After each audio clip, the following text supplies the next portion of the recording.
If you've ever wondered what couples really want and why your marketing isn't landing, you're come to the right place. Welcome to the North and South Agency. We are an AI agency for wedding professionals. We help you get found through ChatGPT, and this podcast is What couples want. All about the trends of the wedding industry, current news, and what couples are looking for when searching for wedding vendors. okay. So how we met? Well, I remember we met pretty much 2 years ago. I was in year 2 of my business, being a brand and web designer, and just kind of like picking up my feed, trying to figure it out. And then I got this notification on my type form saying that someone filled out like an application.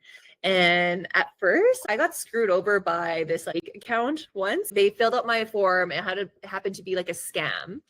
So I was like, the way that Caroline filled out this form, it kind of seemed a little bit scammy or like a little bit too good to be true too. Because what was the description of your website?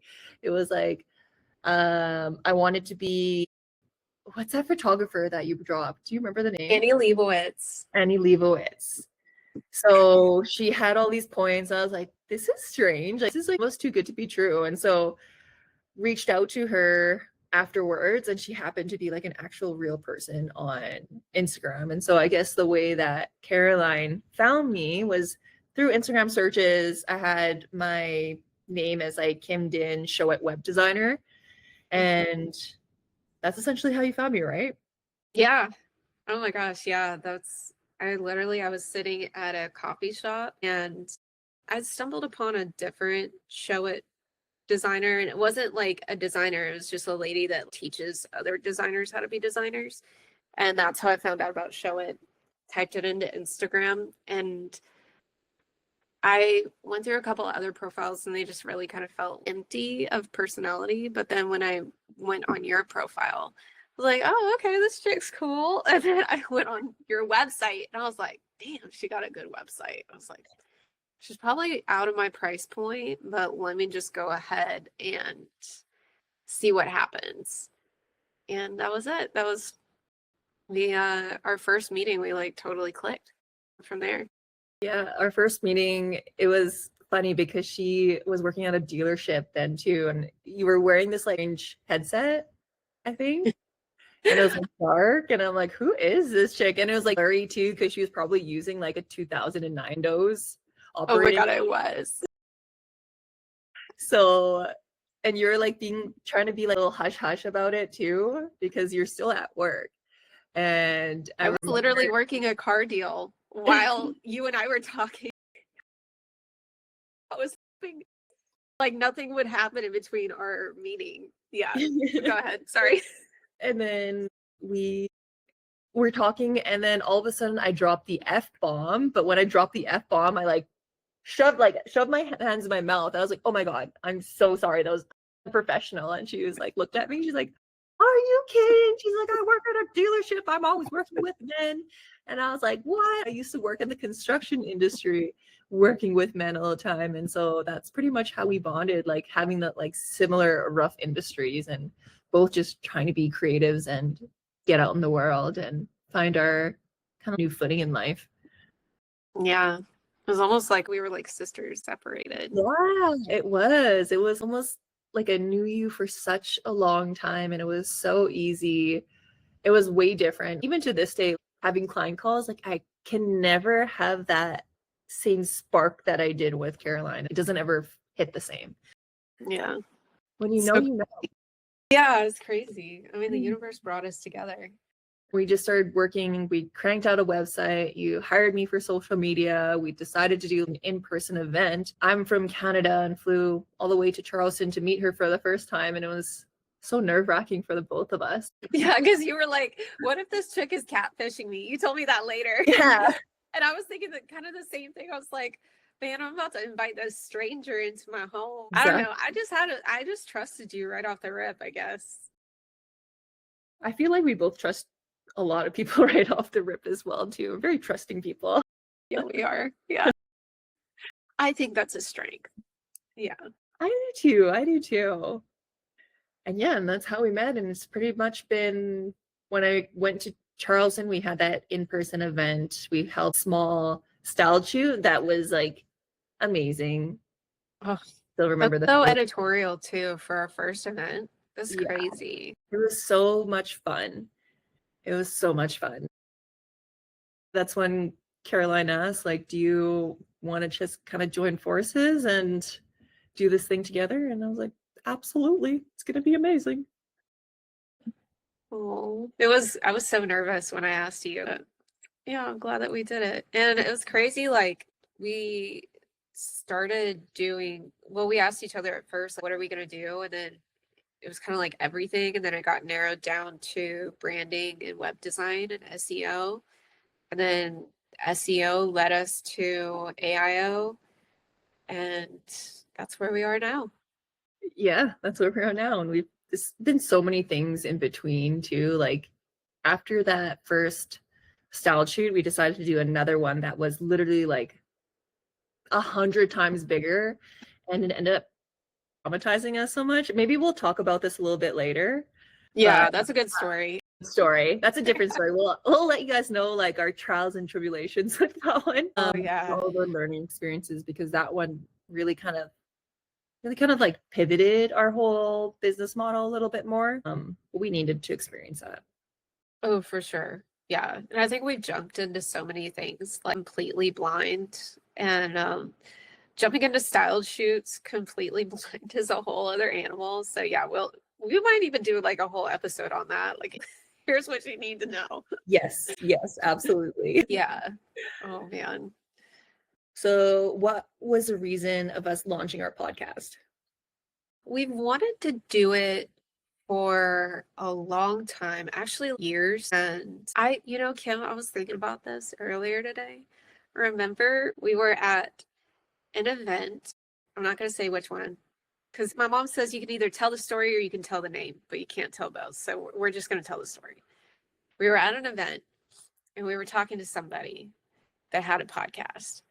And do you remember he said, yeah, whenever you guys get a real microphone, then you can come on to my podcast. And I think that kind of burned us for a long time. Did it for you? Maybe because I felt like we had to be a certain level prepared in order to do this. But we had wanted to do this for so long just because, well, one, our connection is so unique. And then two, we're genuinely friends with the people in our community. And it's impossible for us to DM everybody every single day, even though we try to.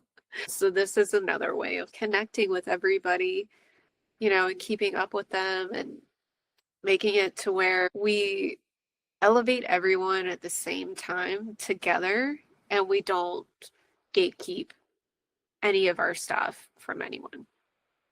Yeah. I don't know if that was eloquent enough, but No, that made sense, 100%. And I guess with that and that whole microphone thing, my eyes roll a little bit. But just like with anything in life, like you don't need a fancy computer, you don't need a fancy camera, you don't need a fancy mic. The most important thing is just starting and then just figuring it out as you go. I'm sure there's so many podcasters that didn't have that perfect microphone, but look, there's Adobe apps that will plug into the app later on and it'll make us sound like that we were talking on a podcast mic. So there's so many different things that will help you make your business a lot better down the road.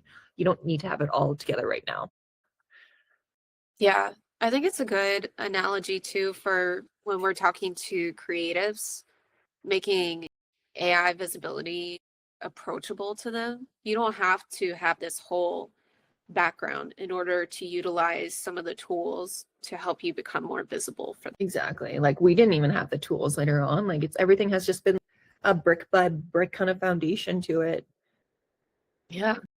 That's how you learn. We're gonna talk about it a little bit later in that episode. We're gonna go over all of the current trends that are currently happening in the couple's buyer's perception, I guess I should say, or the buying behaviors that come along with people shopping for wedding vendors. Do you want to talk about your story? Okay. My engagement Yes, please. Oh, God. I've been You've been waiting for a month, pretty much. pretty much. Okay, background on this. Kim is engaged and oh yay. And I've told her she went on vacation for like a month and a half for this whole thing. And I told her when 3 she's weeks. like, I can't wait to get how long 3 weeks I was gone. it felt like forever. It felt like double that. But I was like, okay, when you come back, don't say anything because I want to catch the real story. So okay, I'm ready. I'm ready. Okay. All right. So backstory. Me and my boyfriend have been together for 6 years, and to a lot of couples, you should have asked like year 3, what took you so long? But I was never really in a rush when it came to marriage at all. Like, was kind of like, maybe when I'm 35 or something like that. I'm 33 right now. So I just thought it wouldn't happen until literally 2 years later. So there was no rush. There was no impending doom that you need to say this now. But so that's the backstory on that. Anyways, we had a big trip booked to Sri Lanka with like 12 of our friends for this thing called the Tuk Tuk competition. Essentially, what it is that you travel all around Sri Lanka. There's 86 teams, and you go and explore Sri Lanka, collect little gems, fight little monsters, like theoretical monsters. And then essentially what it's doing is that it's gamifying travel, and you are able to experience a country in a like totally unique way. So we booked this trip with 12 of our friends. We're also, me and my boyfriend are like huge scuba divers. We love it so much. I think my boyfriend's like at 100 dives. I'm like 60, 70 right now. So we love it so much. And like, we're like, okay, well, we're in Sri Lanka anyways. Maybe let's go like a week before and go diving somewhere. And so we're looking at like Indonesia, and then all of a sudden Maldives popped up. And Maldives is like in my head, it's like the upper echelon of like all romantic destinations and those like bungalows over the water. I never thought that they had scuba diving there, or even there's like smaller islands that are cheaper to go and travel to as well. So did some research, found out like Maldives is like one of the, like the best places to dive. And we love liveaboards. And what liveaboards are is that they're pretty much boats that carry up to like 15 to 30 people, and you pretty much go diving every single day 3 times a day. So it's eating, sleeping, and diving. They supply all the food, and then just do it that way. We did a liveaboard together in Thailand, and it was the most like amazing experience. We're like, we need to do that again. So we searched up liveaboards in Maldives and then found this liveaboard called Scuba Spa, and the prices were like pretty like mid-tier. It was like a lot like less expensive than staying on those bungalows. We're like, okay, well, why not? Like, it includes everything. So we booked, and that was just so random to me as well too. It's so funny because on my vision board, I scuba diving for this year, and for the longest time I'm like, I have no dives planned for this year, so this is probably not going to happen on my vision board this year, but it did happen. So just comes to show just random things that will just pop out of nowhere. And So did he know that he was going to do it? That he was going to pop the question at that point? yes, I think once he booked it, that's when he's like, I think now's the right time. Makes sense. We're going to the most romantic place in the world. Yeah, this is a good spot. This is a good spot. I better claim this right now. And so we booked the liveaboard, and oh my god, guys, it is, I didn't realize it was like one of the most top luxury boats in the world to go on. They have, it's called Scuba Spa because I think this is brilliant, because so much scuba divers are like old men, and they bring their wives who don't like to scuba dive, and so they have spa packages. Every day that we're going scuba diving, they get different spa packages: manicures, pedicures, Balinese massage, Swedish massage, so much types of massages every single day, sometimes twice a day. And the food was just absolutely amazing. The service was like incredible, and we're having so much fun day 1, day 2. And the only downside to it is the weather was super shit. Like, it was storming. We went during monsoon season, so the weather wasn't great, but like once you're underwater, it's calm, obviously, but the visibility is just not the best just because it's dark and rainy. So day 3 rolls around, and we wake up in the morning. Dive start at like 7 a.m. So it's pretty early. I look outside the boat and it's like beaming. The sun is out. It's so clear. I'm like, finally, the weather looks so good. This is going to be awesome. So we finish our breakfast, have a dive debrief, and then we hop onto this like second boat that they have just for divers. Hop onto the boat, do our little, put on all our gear and stuff like that, and they drive us to the dive site. And so they drop us off at the dive site. We hop off the boat, and the dive instructor is like, okay, everyone go down now. And then you have to press a button and you just sink down into the water. And we sink down. We're diving for about 5-10 minutes maybe. And then I look at my dive master and he's just like, up right now. And you never go up like that when you're diving, because it's super dangerous. You have to kind of like wait until the oxygen's out of your body, or someone got hurt. So I was like, what the fuck? I was like freaking out a bit. Go up onto the surface, and I'm like, what happened? He's like, they dropped us off at the wrong dive site. I'm like, oh, okay, that's fine. We were only in the water for like 5-10 minutes. Let's just hop on the boat again and then get driven to the new dive site. So we all hop on, and everyone is like in such a pissy mood, angry. The dive master is frowning. He's yelling at the captain. I'm like, what's going on? Calm down. So everyone hops on the boat. We all drive to our new dive site and then hop in and then sink down into the water. And just as we're sinking down, that's when we see the most beautiful scene. It was hundreds of like little yellow gold fish that were just swimming in almost like a figure 8 motion down in the water. It's like you're almost skydiving down and you're seeing all these beautiful fish down there, and it's only yellow fish, and it just like out so much. I'm like, oh my gosh. I was like, this is beautiful. And they're all figure 8ing on top of this little top pointed ridge under the water. And I was like, this is the coolest thing ever. I've never seen anything like that before. And so me and Alex go down with our dive master and all the other people, and we go to this top of the little pinnacle.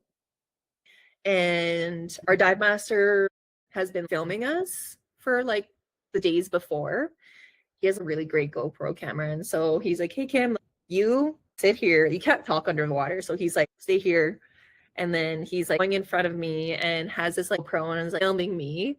And I'm just there. I'm like floating. I'm like, cheese. And I'm floating. And then like 2 minutes pass by and he's like still filming me. I was like, what's taking so long? And then I like slightly peer behind my shoulder, and Alex is right behind me. And I was like, what the hell? I was like, come right here. He's trying to get footage of us right now. I was like, come here. He continues to film us a little bit more too. And I'm like, okay, what is going on? This is taking so much. Like, I'm taking like too much of the time that's going on right now too. I'm sure other people want to take a photo there. And so he has his GoPro, and then my dive master is like going like this, look behind you, look behind you. And then like, I'm like, what? Look behind me. And all I see is like this box with this like tiny ring popping out. And all I could see, rides everywhere, they always talk about how once you see that ring, that's all you can see. It's like, oh my God. I don't really remember anything. Everything's blurry. I was like laser focused on that. And then I started screaming into my like regulator. I'm like, oh God, what the heck? Oh my God. That's crazy. I like didn't even know what to do. I just like looking up and down. You'll see I have a video of it, but I'm looking up and down, looking at him, looking at the ring, looking at him. I like do that like 4 more times. And then Alex is like puts up the okay sign as in like, does that mean yes? Like, yes. And so he takes my hand and then puts the ring on, and I just give him a big hug. Usually you take out your regulator and you like, give him a little peck, but I get so scared when I take out that like oxygen piece out, because that's my only line of breathing. Yeah. So I just gave him a hug, kind of shook him a bit, like this is crazy. And then I look up and there's another dive master with like this huge banner that says, will you marry me? And he's like floating around with it. There's fish everywhere, like surrounding us. It was like the most beautiful thing that I've ever seen and experienced. And it was amazing. And everyone around us, it was funny because like I guess he had that banner behind us the whole time, and there's like other dive groups around, but once they saw that banner, everyone like backed off a bit. Oh my God. Yeah, so there's a little audience. There's this old man that was with us, and he was just clapping his hands underwater. Everyone's clapping. That's so sweet. That's a fairy tale, Kim. It was a fairy tale. And yeah, it was super amazing. It was funny because in our dive group, there was already a professional videographer and photographer that was with us too. Dope. So apparently, Alex has been talking to everyone on the boat, and everyone on the boat knew. Even all the No girls, way. yes, everyone on the boat knew except for me.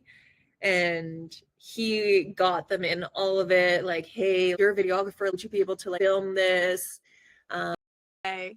And the photographer too. And so they ended up getting really good video footage of it. We could probably send them the link a little bit later too. Yeah. The Oh my video. God. Alex is such a planner. Yeah, he was scheming the whole time. It was funny because I have people think it's crazy, but I'm also very introverted. So I need to recharge in the room a lot. And I just need to recharge by myself. But he was always out there. And I'm like, what is he doing? Just talking up a storm out there. So, but he was talking to everyone, trying to get them on board. And he was talking to the captain of the boat director as well, too, for months before, trying to Oh my plan God. out everything. So they picked out the dive site for us and just like out the day. And when we got back on the boat, it was just so amazing. We got back on the boat. They had champagne for everyone on the boat. Everyone was cheering and clapping, and like there's music, and we were like dancing, Oh and my God. little ladies on us. And then they're like, "We have one more surprise for you." I'm like, "What?" Honestly, like, what more can you do to make this more perfect? This is crazy. And so they walk us over to one of the cabins, and they upgraded our cabin suite to like the bougie engagement suite. It's a huge room with like most beautiful view, and they like rated it saying and on the bed it was those petals that said happy married. Little pencil. I was like, happy married. Congrats Oh on your my marriage. God. I was like, Did you have any idea? Were you totally surprised? I was totally surprised.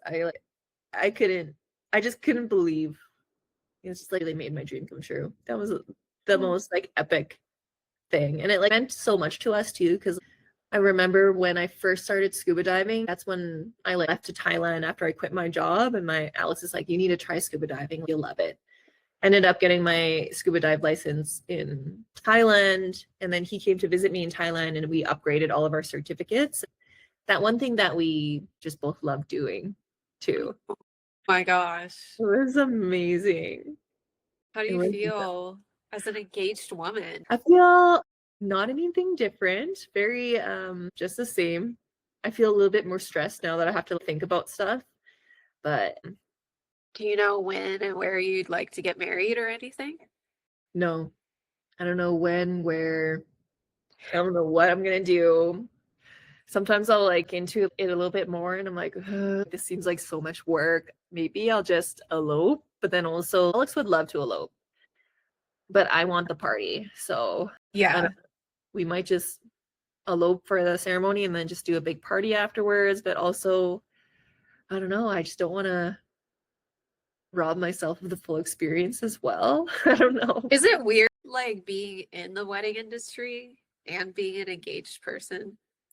It is and it isn't. It's nice because I understand the industry a little bit more and understand like what looks good, the costs associated to it. And then I think I appreciate it so much more too because there's so much work that goes into a great photographer, great videographer, florist, wedding planners, and all that. So I you appreciate the art so much more. So I think that's how it kind of helped me a little bit. Oh, I feel that's less like intimidated probably about the whole thing, but still like less intimidated. less intimidated Oh, just perfect. because just because I know that the people are amazing in this industry. And the creativity of what everyone can do if I just like let them just do it. But it's just thinking about obviously what's just gonna happen. The whole planning process is like a little bit of a headache to me. Yeah, I bet. Yeah. I'm So sure. it's probably not gonna happen for another 2 years, I'd say. I'm okay with that. I just chill for a year and then I'll figure it out, set my deposit dates in another year. Yeah, that makes sense. Yeah, there's no rush at all. It's no rush at all. Oh, that's awesome. So happy for you, Kim. Thank you. Thank you. But yeah, so many different ideas. And it's hard because I'm a creative too. I love all the branding and website design. And like, I love my culture so much and like else's culture too. I would love to have a really cute Asian style wedding. I would love have end of the night like dim sum cards just rolling around. So cool. And for reference, Kim is Vietnamese and Alex is Korean. If you know Yes. girl backgrounds, yeah. Yeah, exactly. So I don't know. Let's see. I want to be creative with it, but I also don't want to go too overboard. Yeah, just the right amount. Yeah, just right amount. But yeah, thank you. We'll keep checking in on you during your lighting process and stuff because I think it's kind of insightful for vendors to check in on engaged couples and kind of get a pulse on what they're buying, what mood they're in when they're buying, what ways they're using to find the vendors that they want to work with and stuff like that. It's good to get back into the mindset of a bride or groom, you know? Exactly. And it's going to be interesting being from this end of the stick and seeing what actually pops up to me. I think I'm going to be thinking about a lot more things now because obviously I know a good photographer. I understand what is good photography now too. Before then, I'm like, yeah, maybe just like choose any photographer. But now I know like the range of how creative photographers are. And that's going to make it so much harder, but so much easier at the same time. I don't know how to explain it. Easier to pick, but maybe harder to budget for. Yeah, oh yeah, for sure. Yeah, so true, so true. So yeah, there's just so many different things to think about now that that door is opened. But it'll be fun. I'm sure. I just gotta have fun with it. Are you gonna do it in Canada, you think, or you want to do it international? I think I want to do it in Canada just because it's probably gonna be easier. Yeah. And then see how it works that way. But I already checked out Len Venue online. That looks really pretty. Okay, how'd you find the venue? Okay, oh yeah. How I found the venue was looking up on Instagram and TikTok. TikTok actually was like a main wedding planning vestibule, I think. Just What'd you because type in? outdoor wedding venues, Alberta, or I typed in unique wedding venues, Alberta too. So I just started off with that. And then once I started off with that, that's when I got frustrated and was like, do I just elope? That's what a lot of like brides go through. They're like start planning and then they're like, never mind, I'm gonna elope. And then start planning, like, never mind, I'm gonna elope. We'll see how it goes. But yeah, TikTok, definitely. And then I did a little bit of ChatGPT research just to kind of like back up that research as well too, and like what's popping up for that. Yes. I think we should probably talk about, obviously, if you're going on sites like TikTok, your people are being strategic because they're implementing like SEO. Some of these videos are like from 2023 is what's popping up for me, but Really? because they're SEO optimized, they'll just getting pushed out over and over and over again. So what does that mean when a TikTok video is SEO optimized? So what that means is that when you're editing a video, you're adding a text on top of the video saying most unique wedding venue in Alberta, stamping that on there, and then letting the video play, maybe adding a little bit more text on top of there. And then on top of that, putting in your description, this is one of the most unique wedding venues in Alberta. This is what it looks like, adding all those hashtags, adding in the location of where you're from as well. It'll let you add the location. And then yeah, and just sending that out. And usually TikTok understands that algorithm a little bit more and they'll just get pushed every time someone searches up unique wedding venues in Alberta. That's really cool. What does that mean for in terms of AI optimization? Why should somebody optimize their TikTok video? What that means for AI optimization, because when it comes to ChatGPT is pulling out all of these specific keywords from all of your branded apps like Instagram, TikTok, your website is really important, your blogs. And so they're pulling out all of these specific keywords and then recommending and showing that like you're the most trusted person to show this to. And then that's why it's so important to just be like strategic when you're using those keywords. obviously put the story in there of like the couple and intertwining that, but location is so important to be able to show up on those algorithms. Why? So I hear a lot of vendors saying that they get referrals from other vendors pretty often, and that's how they get clients. And then I hear some other vendors that saying that they mainly get from Instagram. Why would any of this other stuff be important to them? Because I always kind of think about it for your camera bag. There's many different uses on your camera bag tool belt, and every little pocket is a different marketing funnel. So one of your pockets could just be referrals from wedding vendors. Another pocket could be your website. Another pocket could be this. But like, the more pockets that you'll have, the more organized you're going to be, and the more that you're going to be able to show up in front of your dream clients. Amen. I think there's this concept called lead diversification, which is like a long word, but mainly it means making sure that you invest in different ways of getting clients. So that way, if one of them were to go out, your whole business doesn't go under. You've got other things that you can rely on too. Yeah, exactly. What do you think? What are those things that they should be doing To do lead diversification? to do lead diversification? Well, you've got to think about all the different types of ways that you can get clients. So it is referrals, it is Instagram, it is through your website, Networking. networking, and it is getting recommended by ChatGPT and social media.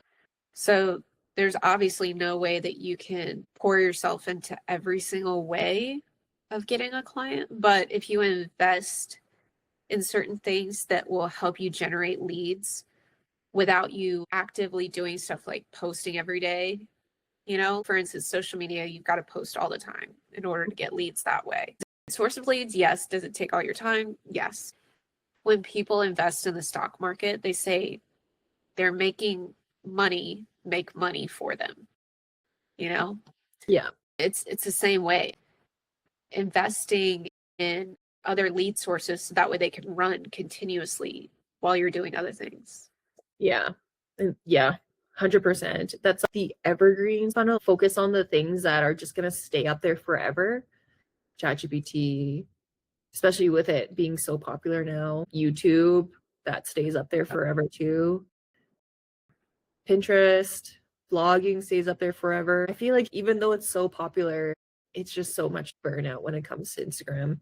There's so many other ways of doing it. Because what if Instagram goes the way of MySpace? Yeah, that's true. You've invested all this stuff into one platform, and then later on you have to learn a completely new platform. It's tough. It's tough being a business owner. It is so tough. And that's why, like, not to be grim, but that's why so many businesses fail, is because there's so many different things that you need to do when it comes to having a business. It's impossible to be an expert at absolutely everything, especially if you've got such a creative mind. It's hard to do the stuff that's very analytical, and say inversely the other way. Like accountants probably aren't great at art, Exactly. Yeah. It's a lot, but I think for now, if like you were to take our advice, yeah, just be focused on the items that stay up there forever. And then you just go once. Do you remember the moment that got our first ChatGPT lead? I do. That was that was surreal. Is this real? Is this fake? That was absolutely wild. We totally thought it was fake. And then we reached out to them and they were actually, it was so funny too. So it said, Char GPT recommended you. They misspelled chat. I screenshot it and sent it to Kim, was like, what the heck? And I'm like, we're in an alternate universe. And then there was all like expletives and capitalized words and everything in our group chat. And that's when we really started realizing it's actually it's not only it's a viable lead source, but it's a way that like we went and did some research on it, and the people that were going onto it from ChatGPT and other AI programs, but we're just using ChatGPT for simplicity's sake. They were on websites twice as long. They had almost 3 times as many active engagements per session. Like it was just It was just wild. It's so important now. If you're not getting recommended by ChatGPT, it's just there's that pocket that you're missing in that marketing tool belt, you know? And it's huge now. How many users are using ChatGPT? 800 million weekly. That's And crazy. that's a lot of people. And especially for wedding planning too, like people are going to be using that for wedding planning and choosing their photographers and choosing their wedding planners. So everyone puts so much trust. It's kind of scary how much trust that you put into ChatGPT. Like, But at the same time, I think it pulls from so many more sources than any other search engine. I mean, we'll call it what it is. It is a search engine. It mhm, pulls from literally the entire internet. I don't yeah, know, even if you search things on Google, Google is still limited. It doesn't show everything. yeah, they're not. And they're showing a lot of sponsored posts too, which is interesting. That too. Like I usually always when I like roll past all the sponsored ones, I'm like, meh, no, you're putting money into ads. Okay. Yeah. I want to see the smaller people. And you get really detailed when it comes to ChatGPT too, in terms of the style and how they show up on social media. What's their personality like?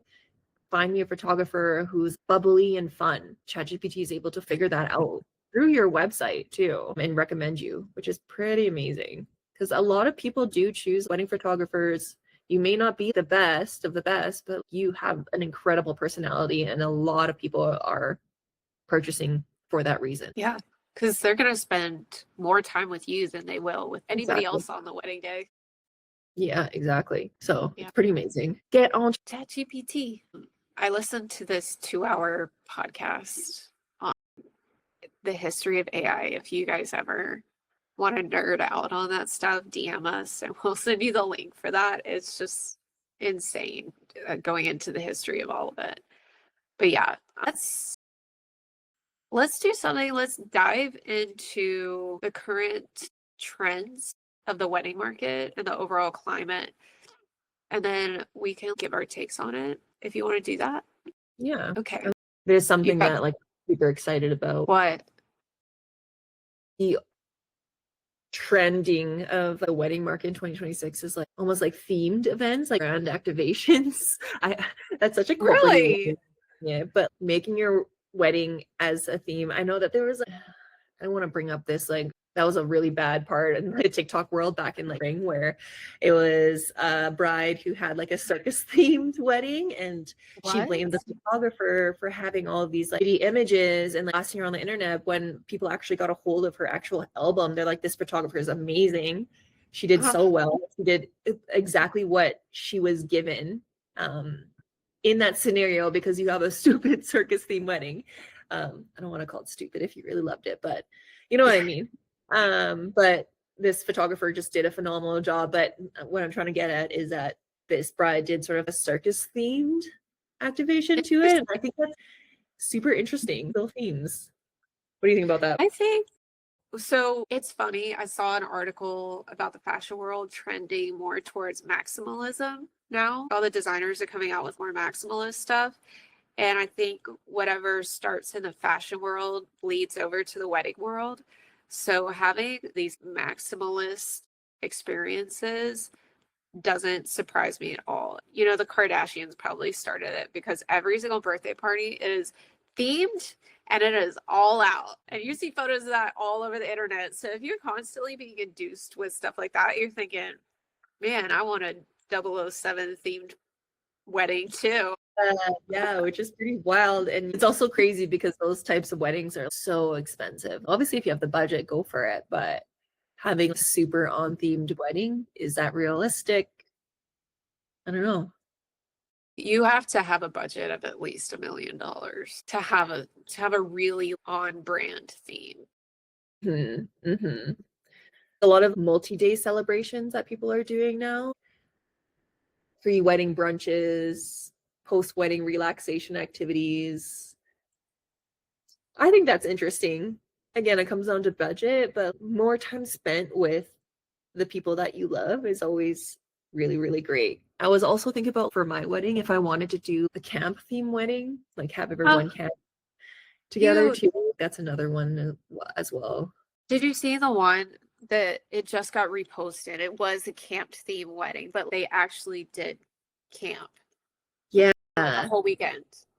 Yes, my friend did that and she rented out a whole campsite and you go into these camp huts and there'd be 12 little bunk beds for all of your friends to go and stay at. Bunk beds were it was really nice. It was like, very comfortable, very clean, but it was just like beautiful because they let you party literally all night, like till 4 a.m. What? And yeah, Alex ended up getting baptized that night. Really baptized? I don't know. They were just also drunk and they just like dunked him in some water and baptized him. Love And it. you go to bed and you all just go into your bunk beds. You wake up the next morning and you like see all of your friends next to you. Some people are hungover. You're laughing. You're like briefing. I felt like a kid again, and that was an amazing wedding. Those camp weddings. That's so cool. Oh, I would love if you did that. I've got actually some statistics pulled up. It said that 85% of couples say that the economy has in fact impacted their plans. But interestingly enough, 57% of budget conscious couples actually increased their overall budget to lock in vendors and priorities. And 40% when had to make a budget, trimmed their guest list. They prioritized the experience and their vendors, traded up, but then cut Uncle Joe from the list if need be. I think I was reading something about that, honestly, and I think I was with you, but and the way for you to chop down your wedding budget is to get rid of people because you're paying per head pretty much. Extra plates, food, all that comes with a cost. So if you want the brand experience and the high quality vendors, chop the amount of people. I thought about this the other day. Do you want to have the most bougie wedding ever and only 15 people are there? Bougie wedding people and only 15 or 50? No. The most all out expensive wedding that you can afford. But you only have like 15 people in attendance because that's all you could afford. No, I'd at least have 50 people. I agree. Yeah, but not 15. It'd be so lonely. Are you kidding me? Yeah. 15 is too small. Yeah, I think 50 is perfect. I totally agree. And I think some people take it a little too far. They'd rather be the maximalist with 15, rather downgrade and be at 50. But that's just me. A lot of venues are important too. People are searching for non-traditional venues. Art Yeah, galleries, greenhouses, and warehouses. Actually, my friend had an art gallery wedding. She rented out an art gallery and she replaced all of the art on the wall with art that her friends made. that's So so and it was amazing. And all of her friends are very artsy people. So people submitted the most amazing, cool things ever. And I think that's a really unique way to do a wedding as well. That was super fun. have really cool weddings. They I'm do from the actually. South. We all do traditional. We're like traditional. But doesn't that make you think, why does it always have to be so traditional too? I mean, I respect a traditional wedding, and where I live, it's mostly like people that have looked forward to getting married their entire lives. Got Mhm. to this point, they've had their Pinterest board since they were 12, and like, Yeah. and so I get that. Like, you've had this idea your whole life about it. So I respect that. I think, though, it's not always the best representation of who you are as a couple. Yes. And that's so important too, because your wedding day is about you as a couple. Why aren't we showcasing that in the best way possible, the way your personality needs to be seen, remembered? It's all just a construct, anyways. Yeah, it's all an illusion. Yeah, it's We're all an just in a illusion, all a simulation. construct. We're on a simulation. People are just telling it because we just see it. That's just what it is. I'm really glad that all of these like unique little things are like popping up because they're just so much more fun and so much more memorable as Yeah. well. So they're saying that 50% of couples plan at least 12 to 18 months in advance. The other half are getting married more than a year. So like in your situation where you're thinking about 2 years out. Here's something to think about though, is 74% of couples follow at least one of their booked vendors on social media. So I was thinking about this. If you get a follow on your social media from somebody, reach out to them and send them a message and start that relationship, because that relationship could be the difference of whether or not they book you, even if they're Oh, just researching phase. for sure, for sure. You're on that person's docket for 2 years. 2 years to just kind of post on Instagram, show them your work, let them get to know your personality. It's a long game, but it's worth it. Tell them the story of what happened the other day when we tried that tactic. I sent you that voice note last night. That was funny. So we had some ads get sent out recently for our AI assistant. It's a $35 ad. We're just testing out to see what's going to gain traction. And we actually gained a follower from one of the ads, which I think is pretty cool on Instagram, because they'll say so and so follows you from an ad. Yes. So we have a business coach, and he's like, okay, well, I need you ladies to message them, introduce yourself, and build that rapport. And so Caroline's like, I'm on it. And what did he say? So I checked before I said anything to double check that he was still following us, because I waited like a day and he was still following us. And I said, hey, thanks for the follow. We're excited to have you in our community. Do you typically get a lot of leads from ChatGPT? I get a notification that says, I'm not following you. And I checked and he unfollowed us. I guess we'll go fuck ourselves. Yeah. So that may happen, but you know what? You just got to put yourself out there. That's just a numbers game. It's a numbers game. It is a numbers game, 100%. But I think that's actually hilarious. He's like, what? I'm not following you. Immediately unfollows us. So funny. Gosh. Yeah, but yeah, put yourself out there. You win some, you lose some. It's okay. But you know, there's going to be a lot of no's before there's a yes, too. I think that's like a really hard part about entrepreneurship to kind of grasp. You have to get really good at rejection. Yeah. I used to be in the automotive industry, and in that industry, if you had 20% of people reach out to you, book with you, then you were like a rock star. And that meant that if 80% of the people that reached out to you never spoke to you, you're still a rock star. So you just have to keep that in mind. Yeah, you know how hard it is to get just get snuffed off, hung up on? That must have been so difficult. It's a muscle that you have to build. It's really helped me with us. We do a lot of cold emailing, cold DMing, just reaching for the stars, trying to see who we can collaborate with, who we can partner with, and stuff like that. And I think it's really helped us, because now if we get a no or if we don't get an answer, then it's kind of like, okay, that just wasn't meant for our path. And I think it's the same way with clients too. Whenever clients reach out to us and they end up going with a different direction for whatever reason, it's just kind of like, okay, perfect. That wasn't our path, Exactly. It's just, there's so many doors in the world. And then you have to think about it too. We always try and find that one partner in life. You know how many people there are in the world? No one is going to be for you. You just have to keep putting yourself out there to find that person.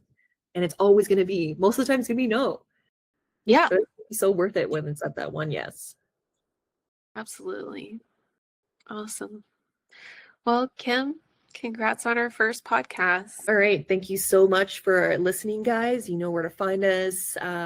Mainly Instagram at the North and South Agency. And if you guys had any topics or couples that you guys wanted to be featured on the podcast, please send us and slide into our DMs.